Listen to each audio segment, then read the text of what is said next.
right, hello everybody, and welcome back to another episode of the 306 Fantasy Football Podcast, episode 108, and it is the quarterfinals. And I'm pretty stoked. This is obviously why we play fantasy football, not just to make the NFL more exciting, not just to give us something to talk about to Monday at work. We play to win some money, we play to make playoffs, and we're finally here. It's the quarterfinal time.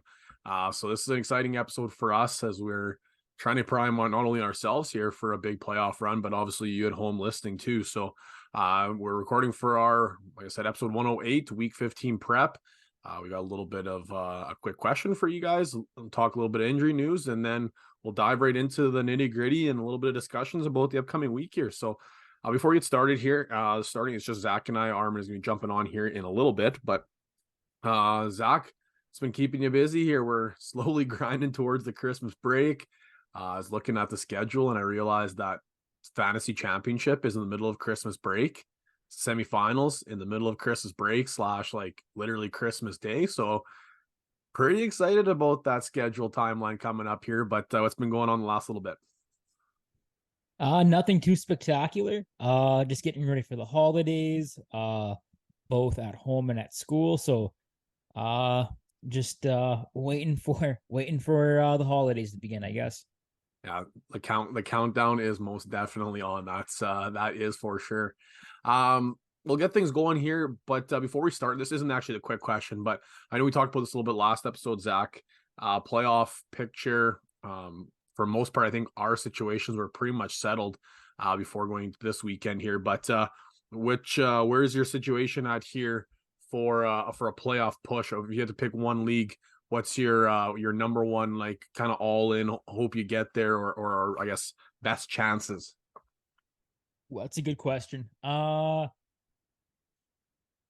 be interesting in how I do in the 306 charity one. That one I think I have a decent shot just with CMC. Hopefully Tua can keep things going like they were. And that Misfits one that you and I are in together, I think I might stand a shot. But without Herbert, not too sure what that looks like now. I was curious in that Misfits one because I was like, oh, you know what? If I win, I think I might have a better matchup depending on kind of where we're at. But then you're the team behind me, so I was like, hey, well, maybe actually I want to be where Zach is because, like, but I was looking at the matchups for that quarterfinal situation there. But I'm riding all in. Like, when I mean all in, like, I am all in on that dynasty league. 12-1 on the season. I'm going to toot my own horn here. Not that, like, I'm not playing the games here. I'm just managing a pretend football team, but it was an unbelievable season this year for that team.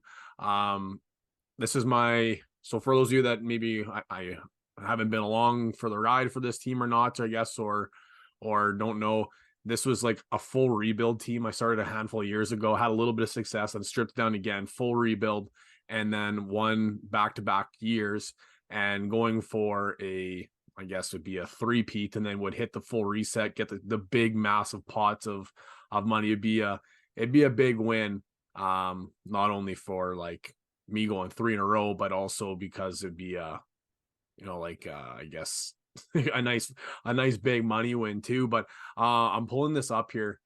This is a fun stat, Zach, I gotta share with you. Just like I said, toot my own horn a little bit here with the fun season in our league.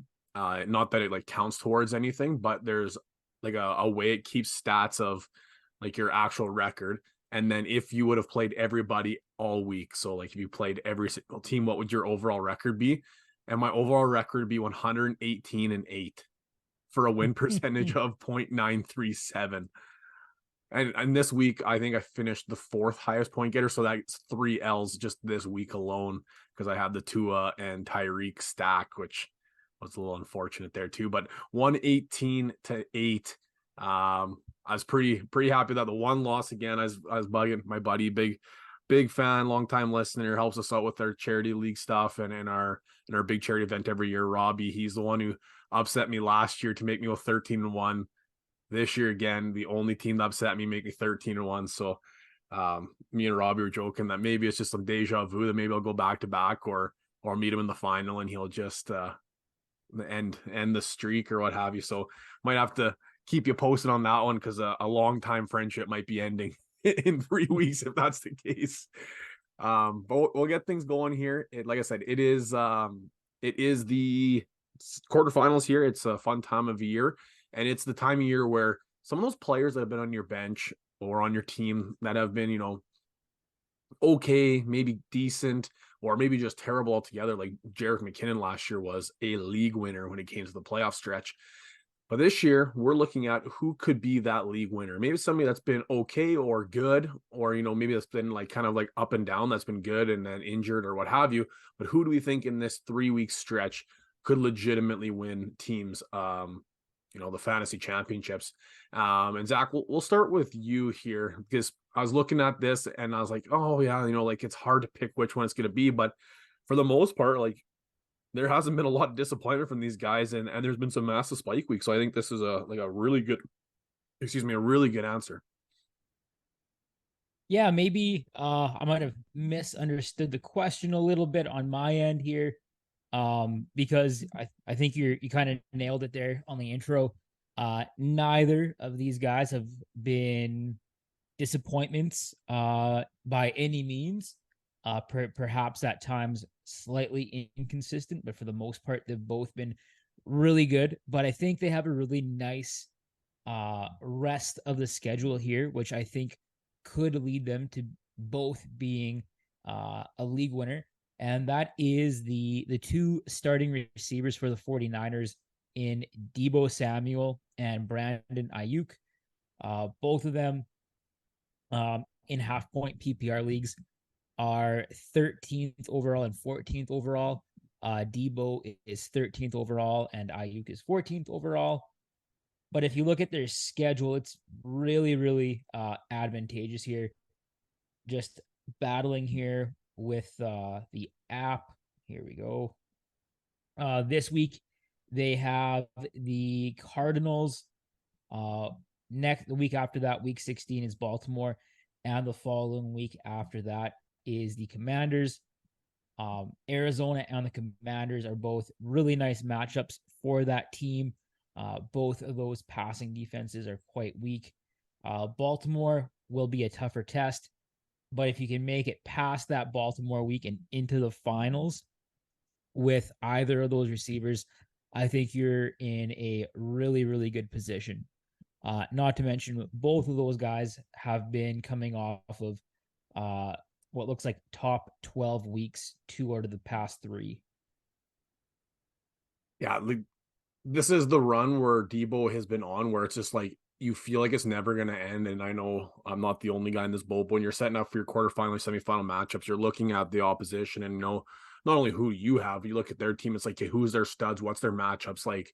Is it a smash situation where like, okay, I just have to bank the fact that he's going to get 20 points and I just hope some of my guys step up to the plate? Or is it, oh, okay, he's got some tough matchups like, the Dolphins this upcoming week have the New York Jets. Like if you look actually at the Dolphins finishing schedule for playoffs, it sucks. Like it really, really sucks. They got 3 of the tougher matchups for wide receivers. So not ideal, but we're talking about the good situations here. But it just looks, you look at Debo and just what he's done these last 2, if not 3 weeks. I'm trying to remember how far back this like massive stretch he's been on here. But it's just like if you're playing him this week, you are genuinely concerned that he could just pop off for 40 and that's your fantasy season right there. That's it's over. Like it's legit over. It's eating into CMC even too. Like I know you said, Zach, like I'm just going to keep riding CMC, but Ayuk has been getting these 30-40 yard end arounds and he's just house calling them where CMC is just not going to score. So it's been unfortunate. So if you have Ayuk, even Ayuk, has been really good at the start of the season there. But if you have Debo, just keep riding that one in the sunset. And if you got CMC or Ayuk, you're just really hoping for some touches to in your quarterfinal matchups. I put 2 names. The one is Derrick Henry, just because he's historically smashed against Houston. He has Houston twice. He has Houston this upcoming week in the quarterfinal, as well as Houston in the semifinal. In the league championship. So even though Houston has been better and Henry really only gets the ball when they're ahead, not so much when they're behind. Tajay Spears has been eating into that. That's just one where like I'm playing into the narrative that Derrick Henry has historically crushed the Texans. So I feel like that's one where it's just like, oh, we should have seen that one coming. But my actual answer here that I think is Bijan Robinson. And not to say that Bijan hasn't been great, but he had a really, really slow start to his not only his fantasy input, but also like his NFL career. Now he's starting to catch some fire. He found the end zone again, but his finish to the NFL season or for sorry, the fantasy season is so juicy. This upcoming week, they play the Carolina Panthers, which are the third worst defense against the running backs, giving up 22.6 fantasy points per game. Gonna crush them. Then they play the Indianapolis Colts in the semifinals on Christmas Eve. The Indianapolis Colts are number 4 in the NFL for fantasy points given up to the running back position and averaging 22.0 points per game. Gonna crush them. And then you go to the finals and they play the Chicago Bears, where the Chicago Bears are a little bit better. They're sitting, I think it's at 10 or 11, but averaging 17.9 fantasy points. And we've seen what some teams that are very run heavy, i.e., like the Lions did a couple weeks back, not so much this past week. We're just going to forgive and forget on that one. But you've seen what some they've been given up to the running back position as well. So if you are riding him in those quarterfinal, semifinal matchups, he is going to smash against the number 3 and number 4 run defense. And then I guess getting into the finals there, he's already rode you all the way to the show, and then against the matchup that's still a top 10, top 11 matchup, the Chicago Bears. So that's the name where like, did he meet expectations as a first round or if not early second round or draft pick? No, not at all. But at the same time, there's a lot of redemption that can be happening here for Bijan with fantasy managers, where if you made playoffs because he struggled so much, but if you made them, congratulations, because you're gonna really reap the rewards here. I think these upcoming 2 weeks, especially a team that is so committed to running the football.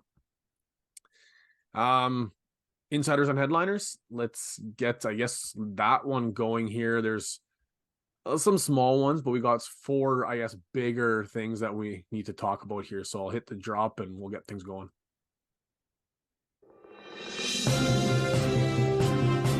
I've just been handed an urgent and horrifying news story.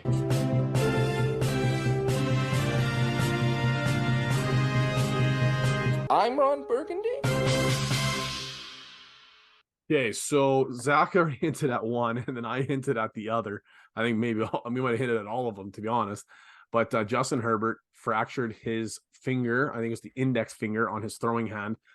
We were in limbo of, well, what is going to happen? Is he going to need the surgery or not? It's on the throwing hand, so I think we all presumed that he was going to for sure miss a couple weeks, if not 1 week for sure, especially being the Thursday night game. But this morning that they announced that he is going to miss the remainder of the season, having to undergo surgery to repair that finger. I mean, the season for the Chargers was over. It was dead in the water. There was no purpose of putting him through injury or trying to push back. Like, their season was over. This just does really suck for fantasy managers, not only of owners of Herbert, like Zach had mentioned in his one league, but also if you're a manager of Eckler, who's been having his own struggles. He had a decent little week this past week, but the weeks prior were, I think he was a dud for our studs and duds for 4 weeks in a row, it felt like. Then also for, managers of Keenan Allen, who's been red hot to start the season, but slowly starting to fizzle a little bit here. I think they just signed, what's his name there from TCU? Trying to remember. I think he went undrafted.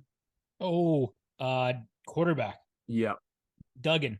Yeah, thank you. Max They signed Duggan. him to the practice squad. I think I got to go back into that signing a bit. They have Easton Stick, which is like one of the coolest names I've ever heard my entire life. I think he got drafted like with one of the 6th round, maybe 7th round. Was it last year, 2 years ago? Got into his first or a second appearance this past one. He had one short little stint the week prior. Obviously we don't know what to expect, which makes things really, really sketchy going into your quarterfinal matchups, but those are like the big names that got you there. So unless like you have just a massive depth at wide receiver, I just can't see you sitting a wide receiver like Keenan Allen or running back like Austin Eckler, which is super unfortunate, especially when the money's on the line in your one matchup. But that's just where we're at here, I guess, with the Chargers with a disappointing season. speaking of disappointing seasons, Justin Jefferson, like this one sucks because his return was so prolonged that most teams that were like waiting and holding on for dear life were either missed the playoffs or like, hey, perfect, he's in time. I need to win this week to get into playoffs. He had 2 receptions for I think 30 yards. On the second reception, got smoked, kind of looked like, one of those kidney shots. And right away, like wincing, grabbing his back in an immense amount of pain. Turns out it's a chest injury, but I'm guessing that is to do with like a chest / ribs with getting it in the back, what have you. Left the game, went to the hospital. I haven't heard a whole bunch yet. I know it's saying that he's like questionable, I guess, obviously for this upcoming week in the quarterfinal matchups. But what a devastating season, not only for Justin Jefferson, for the Vikings, who are still somehow in a playoff spot. I don't know how that happened.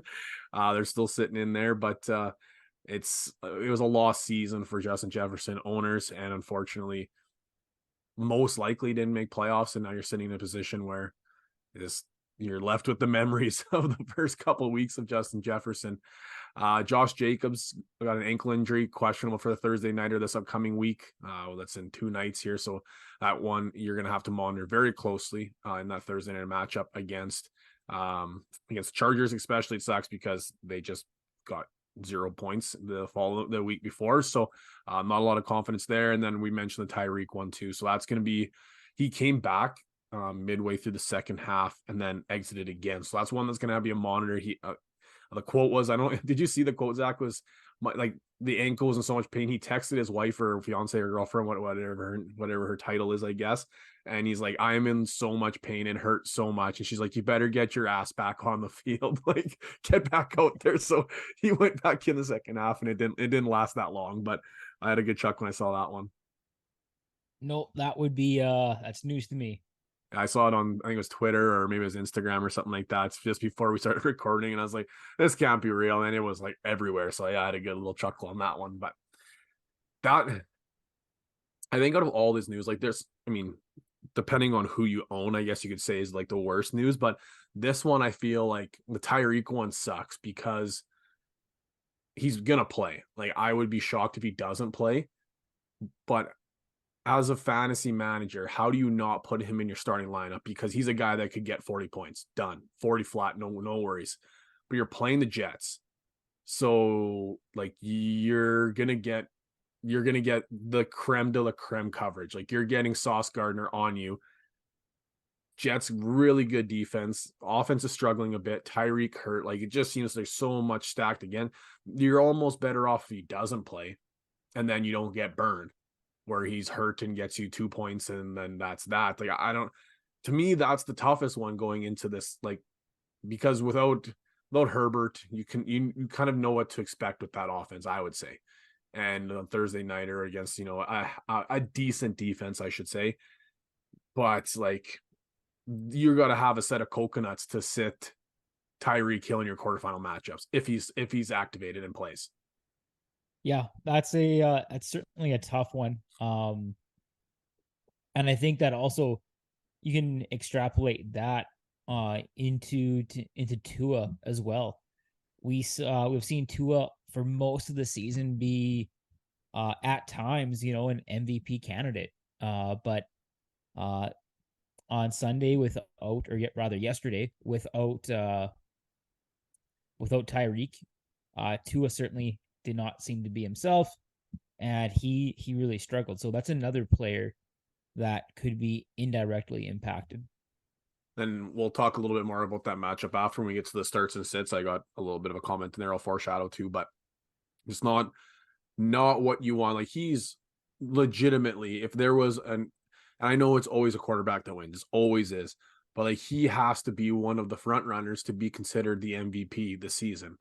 Like, he is on pace to break the yardage record.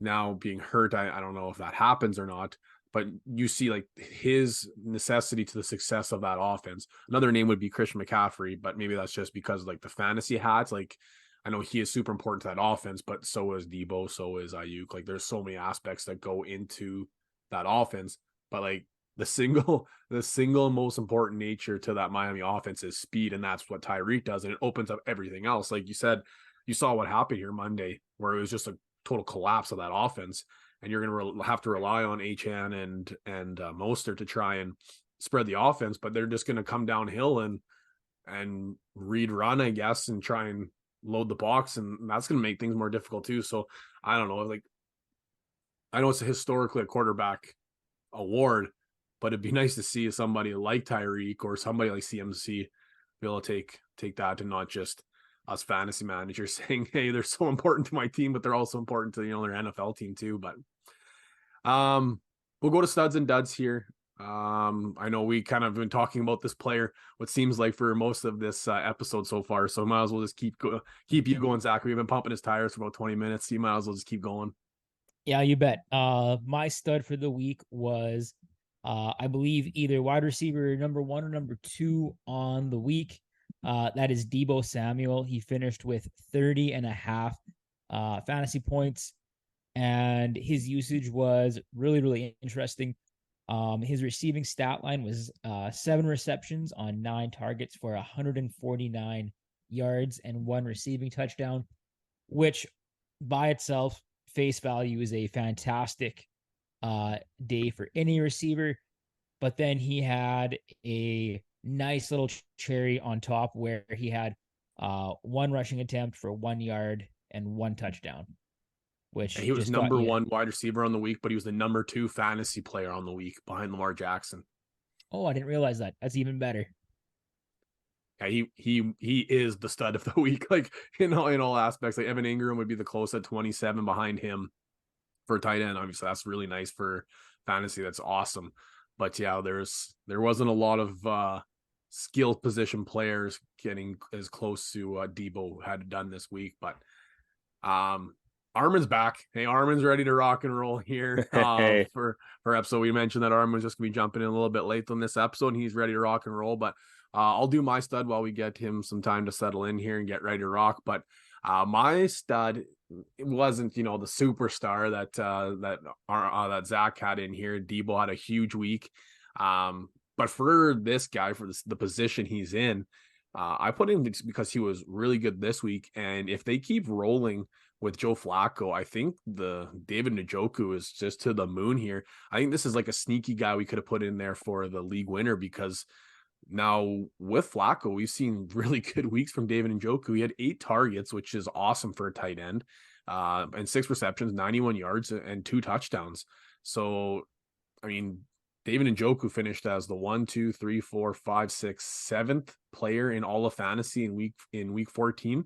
And the tight end number 2 behind Evan Ingram, just a handful of points. Like, he finished in front of DJ Moore, who had a great week. He finished in front of Ezekiel Elliott, Breece Hall, James Cook, Murray Mostert. He finished in front of all these guys, and that's a tight end. So we want to talk about a league winner. That very well could be the guy. Like, he could be the guy we're sitting here talking about fantasy awards in what, 4 weeks, 5 weeks, and being like, yeah, we could have called this one at week 14 after the little stretch he's on, and Joe Flacco peppering him with targets. But yeah, David Njoku is a guy that might be a little bit of me tooting the horn, or just the fact that I have him on my team, that I'm super excited about it and his production. But I'm looking forward to see what he's capable of doing here down the stretch. So, giving Armin enough time, I think he's ready to rock and roll here. We might as well get right into his stud. All right, my stud of the week is Drake London. Unfortunately, I didn't have a chance to watch that game, but by golly, finally, Drake London has a big game, and that Atlanta, at least one of the Atlanta top end receiving options has a big game. He goes 10 catches for 172 scoreless yards. So that makes it even more impressive that he put up 25.2 half-point PPR points without a touchdown even. So kudos to Drake London for finally getting his due here in that Atlanta offense. I think he got a two-point conversion, I think. So, I mean, as close to a touchdown as a guy can get without getting a touchdown. But 172 receiving yards, yeah, that is a massive week. And unfortunately, I lost to them to Tampa Bay. But yeah, that was a fun game. Not that I watched the whole thing, but I got to see quite a significant amount of it off of Red Zone. That was a fun one. Zach, you want to bring us into the not so great players, the duds of week 14? Yeah, these are 2 guys that I think for a lot of us to this point have really helped us get to the fantasy playoffs, and for them to kind of put up the points that they did this weekend was a little disheartening, but I guess overall probably not overly too surprising considering that they're both rookie tight ends. Uh, and I picked Sam Laporta, who had 3.7 fantasy points, and Dalton Kincaid, who had 4.6 fantasy points. I wasn't able to watch the Lions game, so I don't know the story there Yeah, you didn't on miss much. Laporta. Woof. But for Kincaid, it seemed like with geez, Dawson Knox. the Dawson Knox, thank you, back in the lineup, that they were uh maybe inadvertently or maybe intentionally phasing Kincaid out and focusing more on Knox. And I think that I hope that doesn't last for too long in Buffalo, because Kincaid was having a really nice rookie season, and from what I've seen, he looks like a much better receiving option than Dawson Knox. Dawson Knox just soaks up so many. I don't know what the connection is between him and Josh Allen, but he soaks up so many red zone targets. But Kincaid, like Kincaid, like how many more Kings could I add to that name there?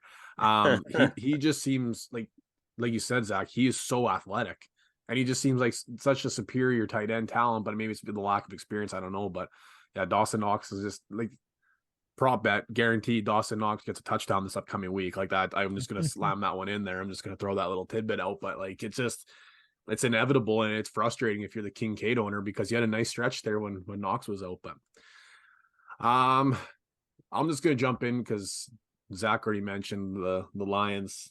Yeah, he said he didn't watch the game, and even if you did watch the game, you didn't watch football, that's for sure, because the Lions stunk. It's their last game playing outdoors, and I think, well, I would say their last easy opponent for the remainder of the season. We got 4 weeks left of the NFL season and then the playoffs. So one of the worst teams of football doesn't get much easier than that, and they laid an egg. And unfortunately, Jared Goff had a really tough week, which means that most of the receiving options are going to have a tough week. Amon St. Brown had 9 targets, only 3 receptions, 21 yards. Wow. 3.6. And Amon St. Brown, like if there was an award for Mr. Consistency, I think he's like, that's him. He just gets 10 points guaranteed no matter what. I'd have to go back and look at some of the stats, but I think 3.6 might be his worst production since, well, probably early rookie season. I can't like guarantee that. I have to look back, but just from my knowledge of the Lions, I think that would be pretty darn close. Or maybe even when they got shut out by the Patriots last year, maybe would have been close to. But even then, I still think he got some serious yardage in that one too. But yeah, it was a tough week for Amonra. Really tough week for the Lions, and let's just bounce back here. Let's bounce back going into the quarterfinals. That's all I got to say. So, Armand, I just had a good chuckle in my head here because I didn't want to give this away, but your dud that you got here is like the dud of the week. And I have a comment after this, and maybe I'm hot take-ish, or maybe I'm like on the other side of this, but after you're done talking, I got a comment, and I'll let you go first though. Okay, do you want the first name that I listed there or the Yeah, second? The first name, very much Okay. the first name. All right, non-fantasy, Kadarius Toney, dud of the week. Now, I kind of don't fully blame him for that offside, but yet he was offside. But there's the Dan Orlesky take, and I agreed with him. The refs aren't consistent. If you look back at every single Toney play, he's offside every single time. Exact same amount that he's offside in that last play, and they never call him, never warn him or anything, and then they decide to call it at the end of the game. It's a little bit you gotta kind of, as a ref, make sure you're consistent. That's one of the biggest things about reffing. Jordan, go ahead. Okay, yeah, so here's my take, and maybe it is hot takey because I'm on the opposite of you. Patrick Mahomes needs to suck it up. Like, he needs to suck it up. Okay, 2 weeks ago, the PI against Green Bay, yeah, you can be as livid as you want, because like that's blatant. That's blatant, and there's gray in PI calls, whether it's like a hand battle or timing issues, what have you. But like that was blatant. freak out about that one. You have every right. Yeah, I think that's penalty. We got screwed over. Sure, whatever, what have you. That's your right. Do what you want. You don't have a leg to stand on this one. Like that call is black and white. There is no gray. Were you over the line of scrimmage or not? He was clearly over the line of scrimmage, like a foot. He was like a foot over the line of scrimmage. That's black and white. Yes, throw the flag. And if they didn't score a touchdown, we're not talking about, oh no, Kadarius Toney, like blah blah blah blah blah. Like if they got a 5-yard call and it got called back, they're saying, okay, well, it's penalty, let's keep moving. But it's because they scored a touchdown, we're coming back. And he's saying like it was like the most phantom call you could have ever called. No, it's a black and white call. Like a backside hold and you throw the flag and it had no implication of the call. Okay, then sure, then be mad that they're ruining the game. There's no, like, how can you be mad at the officials there?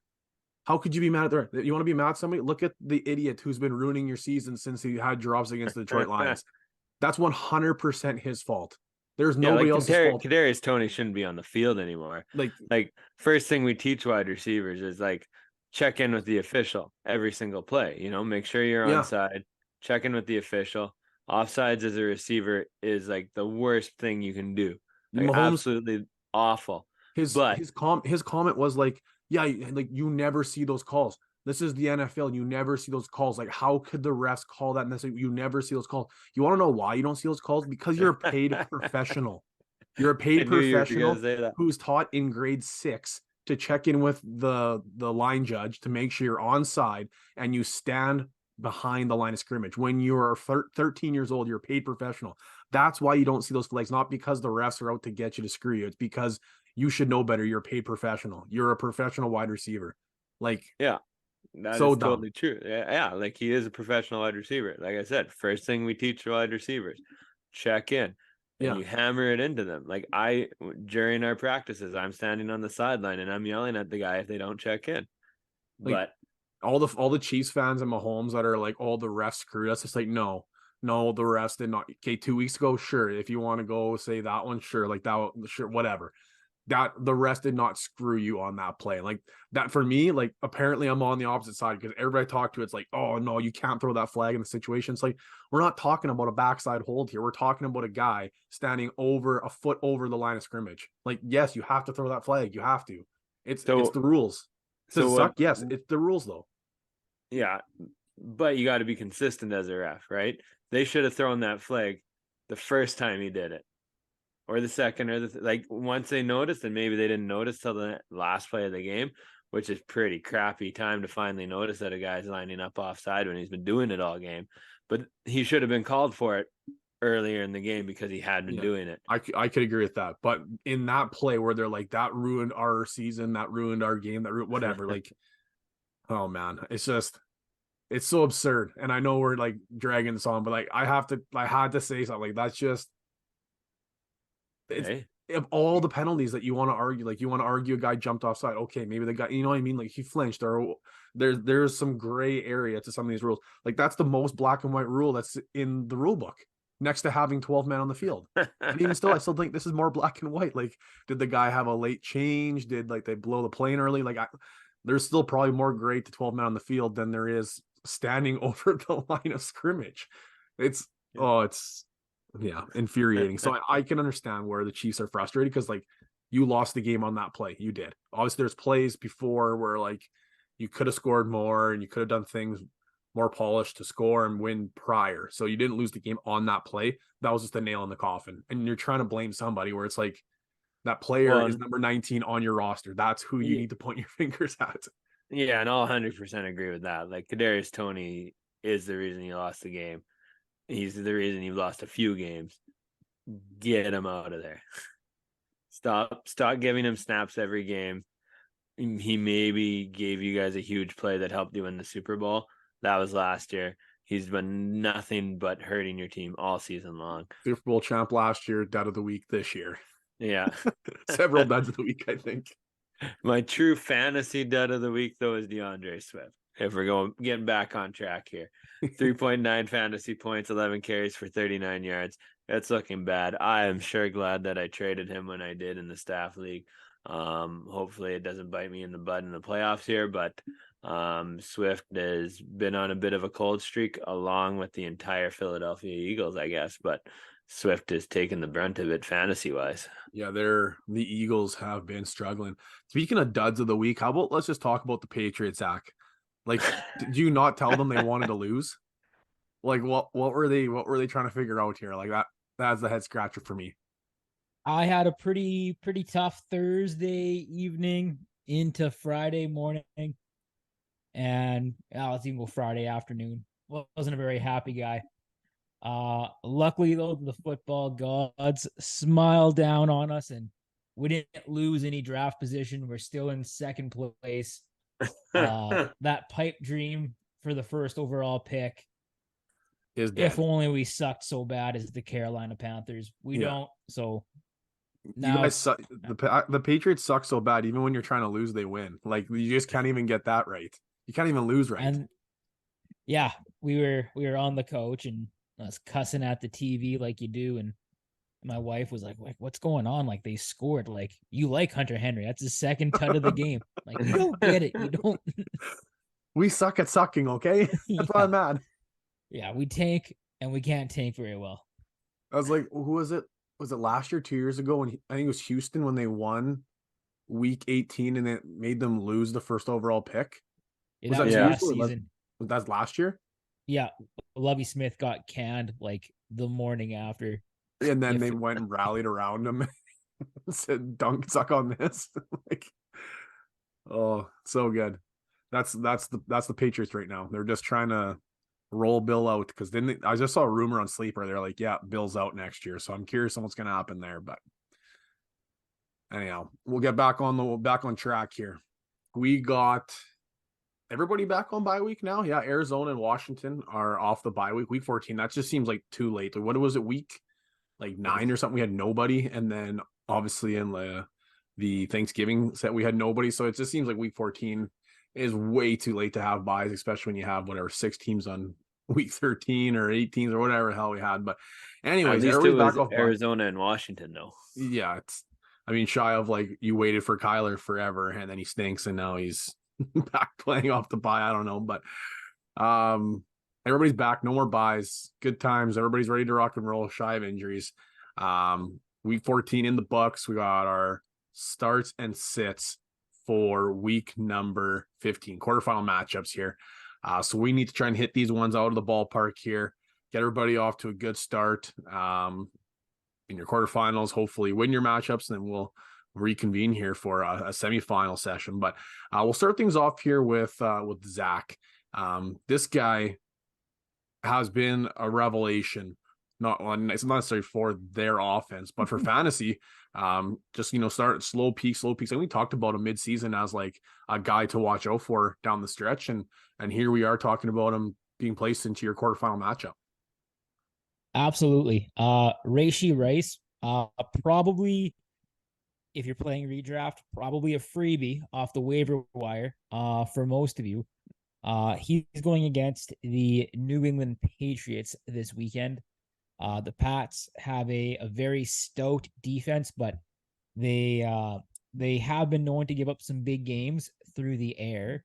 Currently ranking in the middle of the pack as far as passing yards per game. And Rice he's interesting in this matchup because I certainly foresee the Patriots trying to take away what the Chiefs do best, take away Travis Kelce.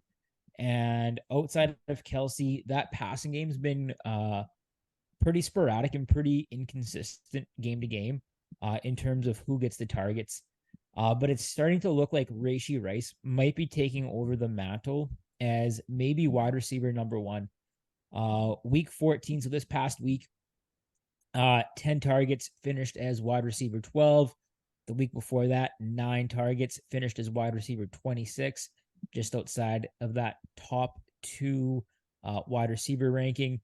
And the week before that, 10 targets, and he finished as the wide receiver 4 on the season, or on the week, pardon me. So all very strong finishes for a rookie wide receiver. It is conceivable that he is kind of catching fire right at that special time of the season right before playoffs. And if he's able to make it through this week, there's a chance that he could also belong in that league winner conversation with the Raiders and the Bengals in semis and in the finals. So Rashee Rice is a name to keep an eye on this weekend, but also going forward through the playoffs. This is going to sound weird to throw into the mix here, this part two, Zach, but like the Chiefs are a team that needs to win ball games right now.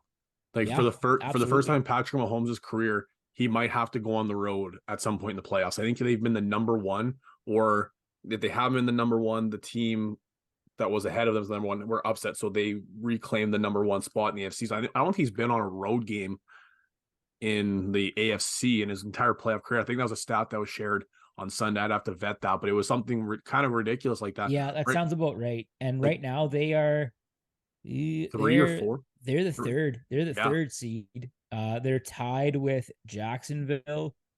So they could be the 4 seed here pretty easily. And knocking on the door, like out of nowhere, is Denver. Do I see Denver catching them? Probably not. They both play the Pats, so hopefully both of them will pick up a win here in the next 2 weeks.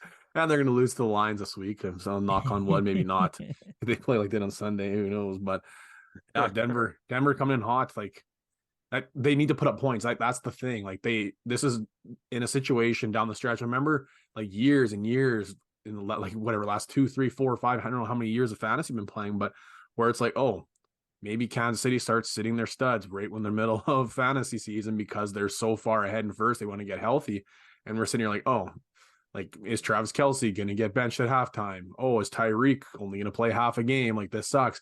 No, this is a Kansas City team that needs to put up points. They need to win ball games, and they're going to be going hard to the bitter end here to try and not only get second, well, secure their third, get a second, or get their first, get in the first position. So, like, this is a team that's going to be airing the ball like crazy and trying to put up points. So, I think that's a nice little cherry on top to that offense because their offense stinks. Like their offense has been terrible this last handful of weeks. So it'd be nice for them to get some momentum, get a little bit of consistency going into that playoffs, and maybe that does revolve around Rashee Rice down the stretch. My start of the week is a little bit of a fun one. So I got Rachaad White, and like unless you have Rachaad White, I think you're oblivious to like the very good fantasy season he has been putting together right now. Like I'm going to ask you guys a couple questions and I'm curious to see if you guys are even remotely close to the answer because like not many people are. Like right now, if you had to guess based on RB, like top whatever, number 26, number 2, number 14, whatever, where do you think Rachaad White is right now in the RB landscape of the fantasy season? Arm, where do you think he is? Well, I own him in 2 leagues, Jordan. Yeah, so there you go. So you're with me on this one. But Zach, where do you think Rachaad White is right now? I bet he is like, wow, 16. He's RB5. Oh, good Lord. Like that's what Yeah, I I was mean. gonna go Like RB8. unless you have him, he's been like sneaky good. And I was like, oh man, I think he'd be a good little star. I was looking, I was like, RB5? Like I was like, I know he's having a good year, but RB5, like he currently right now has only 7 touchdowns. And I know to say that like only like, but as an RB, that's a top 5 RB to only have 7 touchdowns and be RB5, that is absurd. Like Joe Mixon's behind him and he has 8. Kyron Williams is behind him and has 10. Then Kamara has 5, and then Robinson 7, and so on and so forth. But guys that are in front of him, like McCaffrey has 17 touchdowns. That's absurd. Mostert has 18 touchdowns. That's absurd. Etienne has 9. Henry has 10. And then there's White at 7.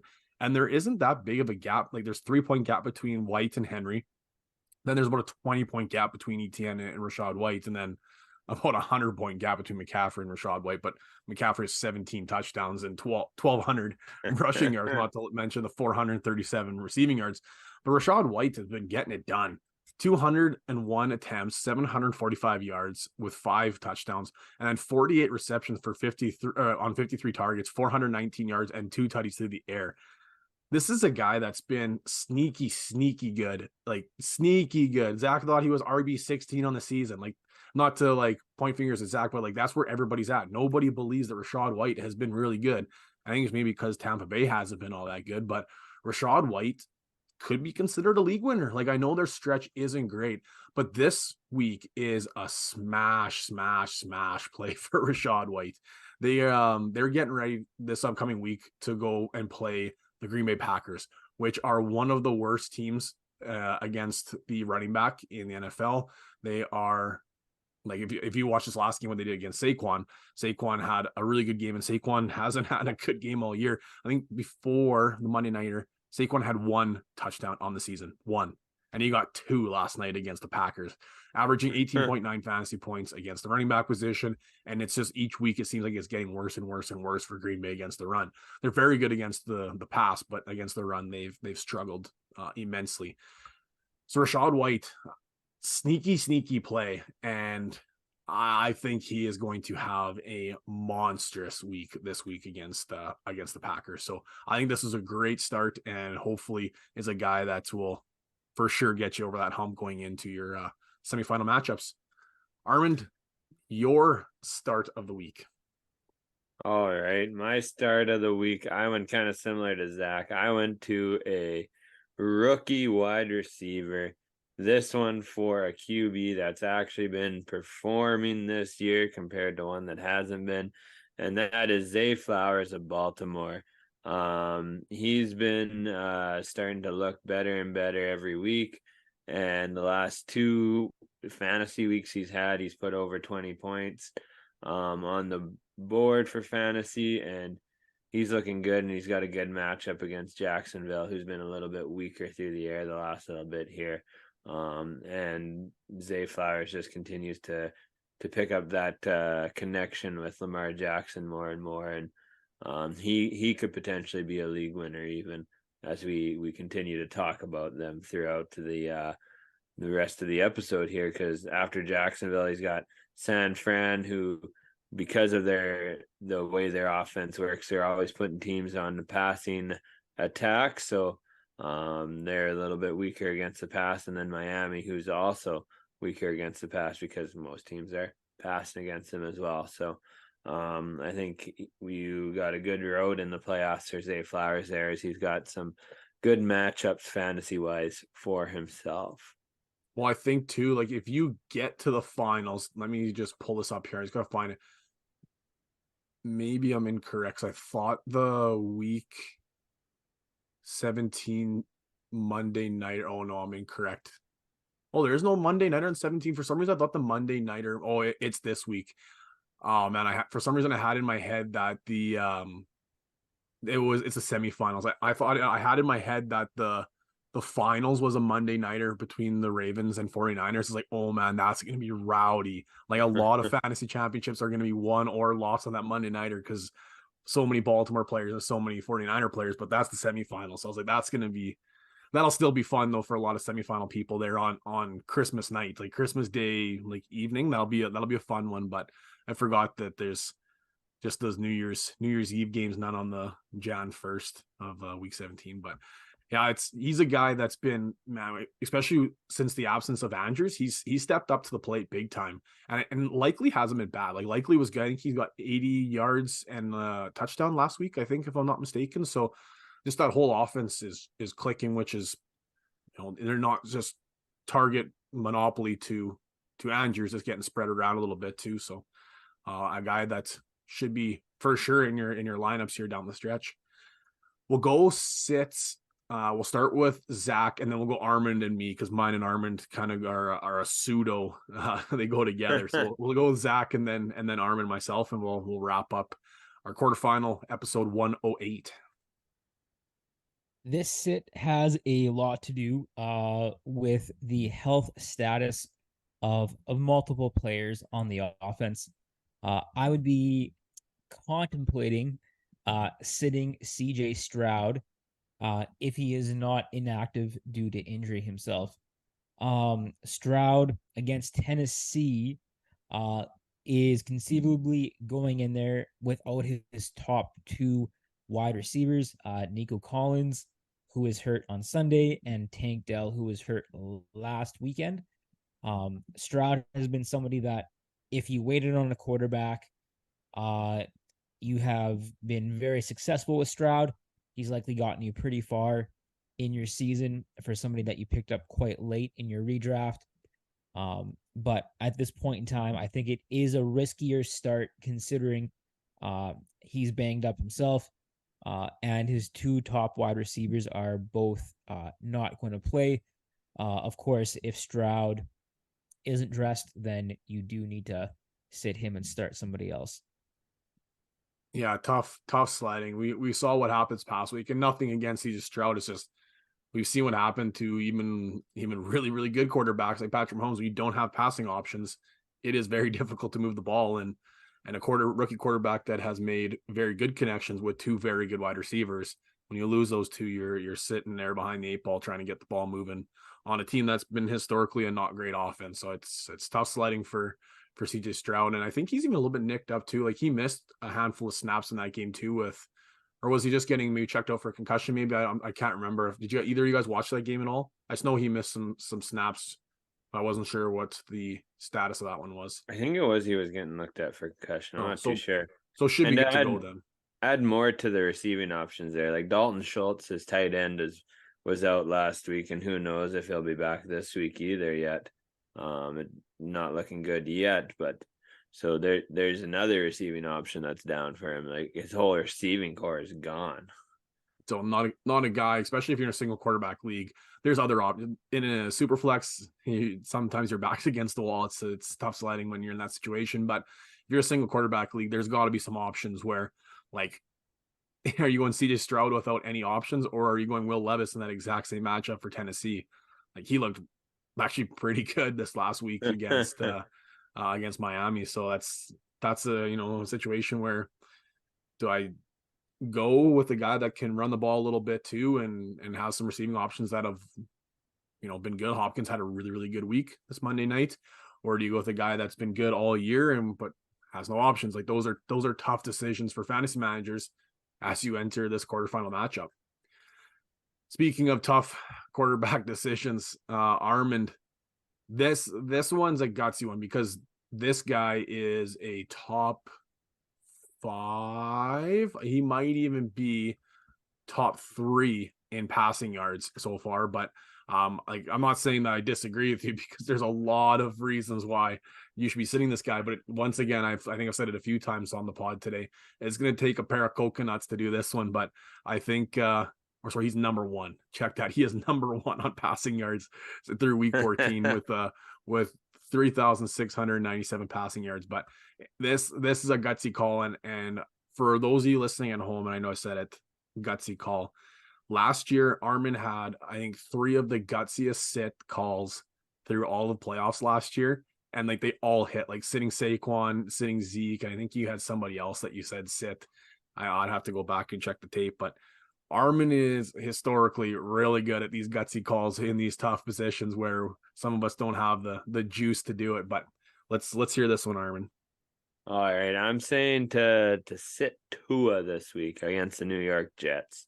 We know that New York has a great secondary, a fantastic secondary. I think I talked about it on the pod a few weeks ago about how was it Denver was playing them or someone was playing them, and I was like, man, like why are they even throwing the ball? Like you have a good running game, just run the ball and just like keep it on the ground, because it's not like the Jets are going to be able to put a bunch of points up on you, and you do not want to give the it was actually when Miami was playing them last time.